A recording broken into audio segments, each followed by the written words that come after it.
France Bleu, je t'aime, mais je préfère quand même Bruxelles. Bruxelles, je t'aime, Bruxelles, je t'aime. Tu m'avais manqué, Bruxelles, je t'aime, Bruxelles, je t'aime. En fait, j'ai passé beaucoup de temps à Paris et forcément à Bruxelles.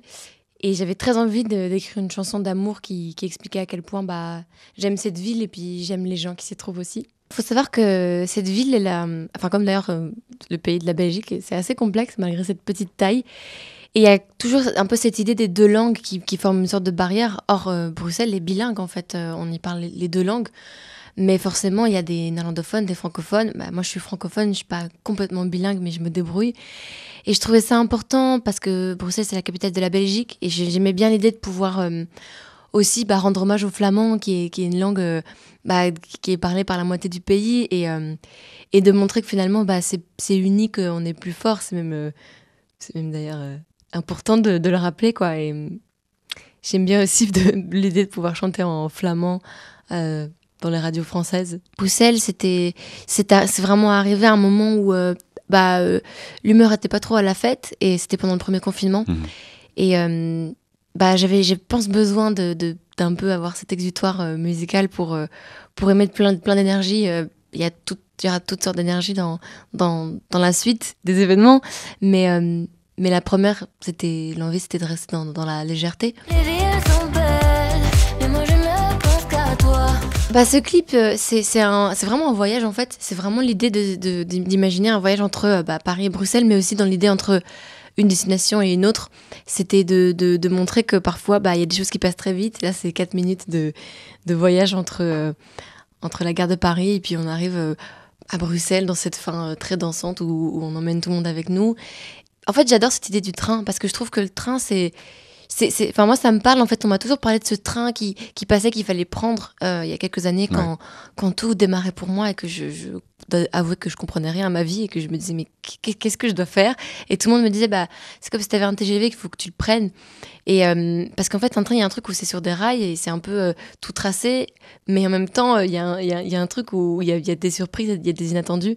Et c'est ce que ce clip raconte, en fait. C'est des inattendus, c'est des voyages et c'est un truc très onirique aussi. Je dirais forcément, il y a le premier qui me vient, c'est les Bercy, parce que j'ai eu la chance de faire 4 Bercy et de finir ma tournée là-dessus. Et j'ai un peu tout donné, et la toute dernière date, c'était assez fort parce que j'étais tellement émue qu'avant même de monter sur scène, j'avais les larmes qui montaient, et moi je suis incapable de chanter en pleurant, c'est une catastrophe. Et donc du coup, je devais me concentrer. Et j'essayais de me dire non, pleure pas, ça va aller. Et en fait, il y a mon boîtier de in-ear, donc c'est les retours pour que je m'entende chanter, qui est tombé. Et le fait qu'il tombe, ça m'a ramené dans une réalité où en un coup, je me suis un peu réveillée en mode waouh, au fait, c'est peut-être le dernier concert, mais c'est quand même un concert quand même.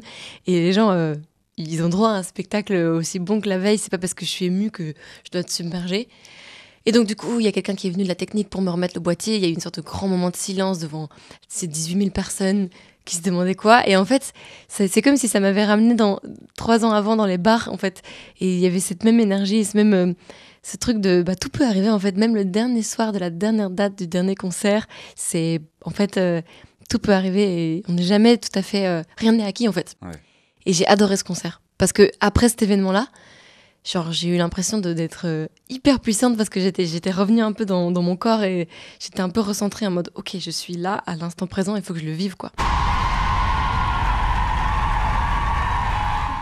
Évidemment, c'est ça qui est génial en faisant le métier que je fais, c'est que je connaissais la France, mais je connaissais pas tous les recoins de la France. Et que ça soit les premières salles, et puis les zéniths, les festivals, on découvre des régions incroyables, on rencontre des gens partout, on découvre des recettes, des spécialités. Justement, comme quoi?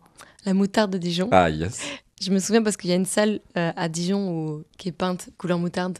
Et donc, je me souviens très bien, par exemple. Mais sinon, il y a aussi... je sais pas, moi je me souviens de festivals, par exemple à Clermont-Ferrand, et de découvrir un public fou de joie, de me voir arriver alors que je me disais mais comment est-ce que des gens savent que j'existe alors qu'ils vivent là et enfin si loin de ma petite Belgique, ça c'est fou quand même.